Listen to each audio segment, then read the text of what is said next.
Can myo-inositol supplementation help prevent pregnancy complications in patients with polycystic ovary syndrome? Is an abbreviated MRI an acceptable alternative to the standard of care for detecting prostate cancer? This and more on today's JAMA Editor's Summary.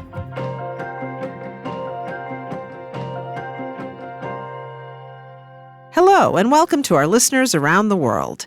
Today is Friday, September 12th, 2025. I'm Dr. Kirsten Bibbins-Domingo, the editor-in-chief of JAMA and the JAMA Network.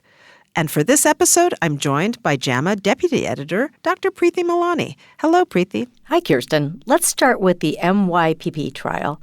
It's about daily myo-inositol supplementation during pregnancy for patients with polycystic ovary syndrome, or PCOS. It's a double-blind, placebo-controlled, multi-center randomized trial by Dr. Vanderwell and colleagues.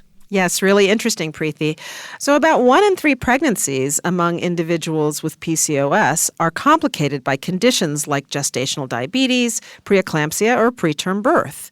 To date, preventive strategies like lifestyle interventions and metformin have not been successful in improving these pregnancy outcomes. Myo-inositol is a carbohydrate with favorable effects on glucose metabolism, and this supplement has been suggested by some to improve pregnancy outcomes in PCOS, but the data to date in pregnancy has been limited. The authors of this trial wanted to know if daily myo-inositol supplementation could reduce the risk of gestational diabetes, preeclampsia, or preterm birth in pregnant people with PCOS compared with placebo.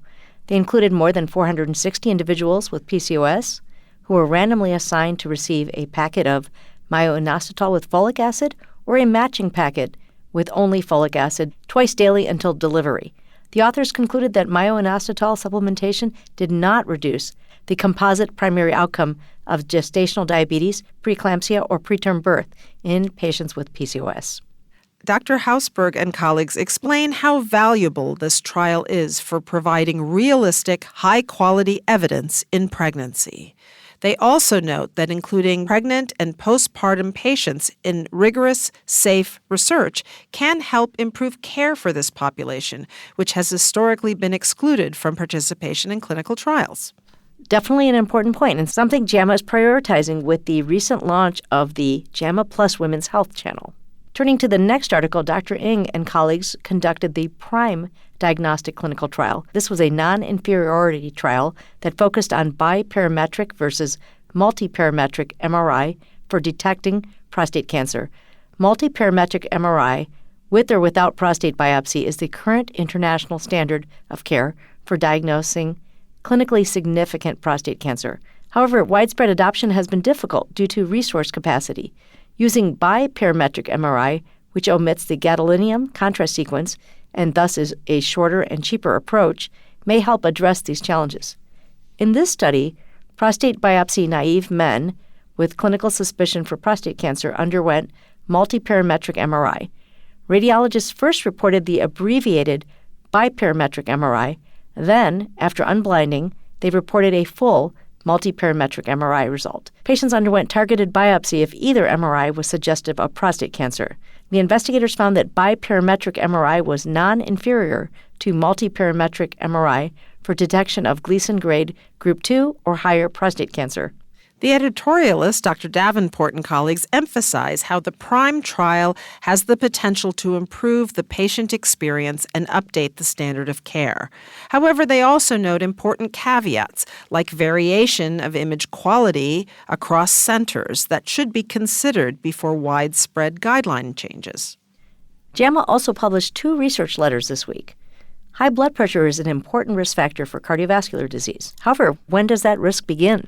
Dr. Friedman and colleagues looked at early life elevations in blood pressure starting at age 7 and cardiovascular disease mortality into the 6th decade of life. They included a large cohort of children enrolled in the U.S. Collaborative Perinatal Project between 1959 and 1965. The authors found that a higher blood pressure at 7 years of age was associated with greater risk of premature cardiovascular disease mortality. In another research letter, Dr. Berlin and colleagues examine outcomes and spending for Medicare beneficiaries assigned to an accountable care organization, or ACO. They specifically looked at patients undergoing one of the 5 common surgical procedures targeted by the episode-based bundled payment model, TEAM. The authors hypothesized that better post-operative coordination with primary care would reduce care fragmentation and thereby improve clinical outcomes and spending. Analyzing data of over 1.5 million beneficiaries from 2020 to 2023, these authors found that ACO assignment was associated with reduced mortality and marginally higher episode spending.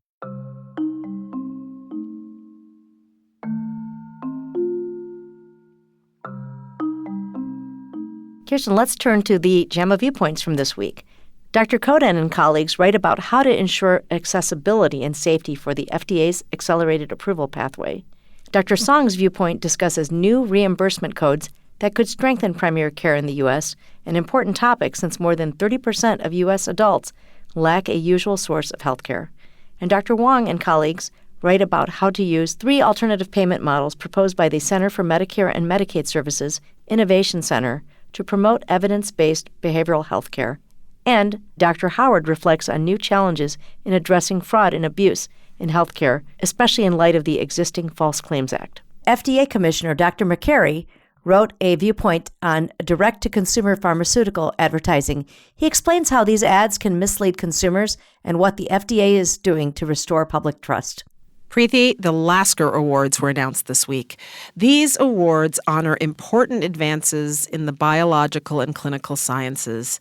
JAMA is excited to publish viewpoints from 2025 Lasker Award recipients, including Dr. Lucy Shapiro, who discovered how bacteria coordinate their genetic logic to create distinct daughter cells.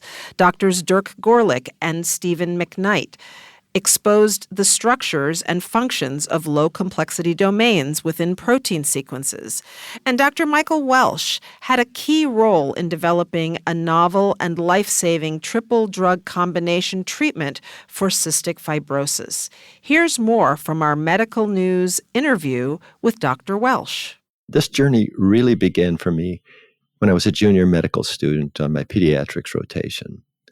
I'm walking down the hall, and before I get to the room where I'm supposed to see a patient, I can hear coughing, harsh coughing. I go in the room. There's a 7 or 8 year old little girl.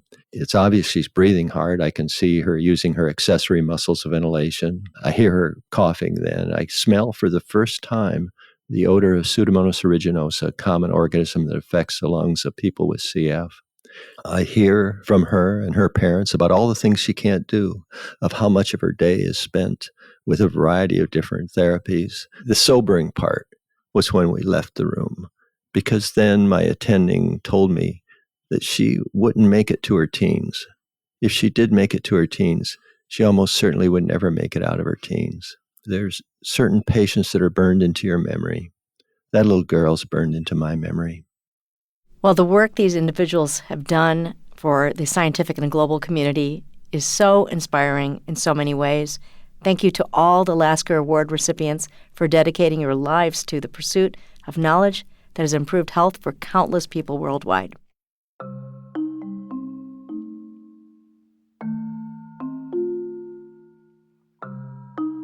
The JAMA clinical content this week kicks off with some information about viral infections related to injection drug use. Preeti, why don't you put on your ID hat and tell us about these articles? Sure, I love any opportunity to put on my ID hat. There's a JAMA Insights by Dr. Asumu and colleagues that highlight specific viral infections like HIV and hepatitis A, B, C, and D that can be related to injection drug use. The authors discuss some key clinical aspects of these infections and prevention strategies. And the patient page also highlights these viruses, as well as appropriate screening recommendations and harm reduction approaches. There are also 2 other clinical articles that JAMA published this week. Dr. Kushner and colleagues wrote a JAMA Insight for the Current Topics in Obesity series. This insight features current information about medications for obesity treatment. And don't miss the patient page this week on scabies. Learn more about the typical signs and symptoms and what to do if you acquire this microscopic mite.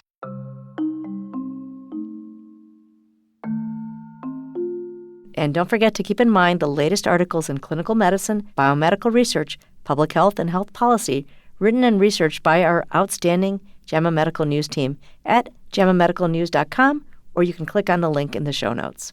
Thanks, Preeti, and thank you for tuning in to hear what's new at JAMA this week. These highlights were brought to you by Dr. Preeti Malani and me, Dr. Kirsten Bibbins-Domingo. This episode was produced by Shelley Steffens and Dr. Krista Roberts at the JAMA Network. A link to this content can be found in the episode's show notes. To follow this and other JAMA Network podcasts, please visit us online at jamanetworkaudio.com. Thanks for listening. This content is protected by copyright by the American Medical Association with all rights reserved, including those for text and data mining, AI training, and similar technologies.